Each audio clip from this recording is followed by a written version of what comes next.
Solitude doesn't have a ceremony, because we praise marriage. We praise endurance for fusion. Clap for decades, for 60 years of marriage. Yay, Tim and Cheryl. But we never praise the woman who learns to be alone. Enter the old maid. We never say, yay, Rebecca, 60 years alone. You're amazing. Because solitude's treated like a failure. That's too bad Rebecca never found anyone. But I offer it here as a type of devotion.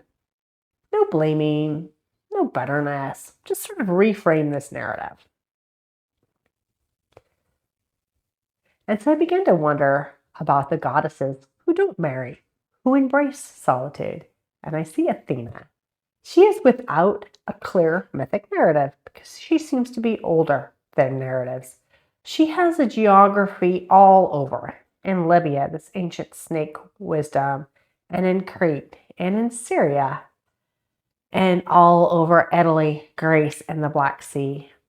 She started to get into the bro club of the Olympians and the sky gods and became their adopted daughter, sanitized into this wisdom stripped of the body. But she did not come from the head of a god. She came from the lands where women kept snakes and knew how to stand alone. And even when she was made an Olympian into this bro club, she still stands alone. She still is sovereign. She's still Claire. You don't fuck with her. So I want to let the fragments be the myth of her and be faithful to her nature. And also, I kind of mentioned the Gorgon.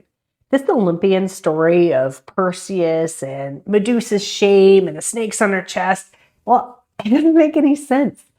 The Gorgon is not chaos. The Gorgon is not a monster. The Gorgon I saw everywhere, embedded in Turkey and the Black Sea and LA and of course all over Greece. The Gorgon is protective. It's a symbol. The Gorgon has been a symbol of protection for a long time. And I think the Greek mythographers wanted to have a story of why Athena had the snakes on her chest and created this story we know well. But think, Athena and Medusa are the same. There is this love of pitting women against each other in this cat fight. There's this love of putting the goddess against each other. But think, Athena wears Medusa, the Gorgon, over her heart. She carries the monster of her on her chest. And what is more beautiful, what is more potent than that? The Gorgon is this protection. But I also think it is wild. It is our wild heart. And it's not exiled. It's not unnatural. It belongs here. It's not cut off at the neck. It is the very treasure of your heart. And so Athena, alone with this monster on her chest, she doesn't merge with a god.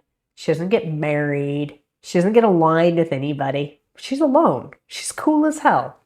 And she doesn't turn herself into this waiting room like, where's my perfect god at? She's totally sovereign. And she shows us this discipline about being sovereign with the god of yourself. And I don't want to say I'm rejecting love or I'm rejecting marriage, but really I'm talking about this is a marriage to the God of you that lives in your breath. So tend your temple. Athena's waiting for you. She's been there this whole time.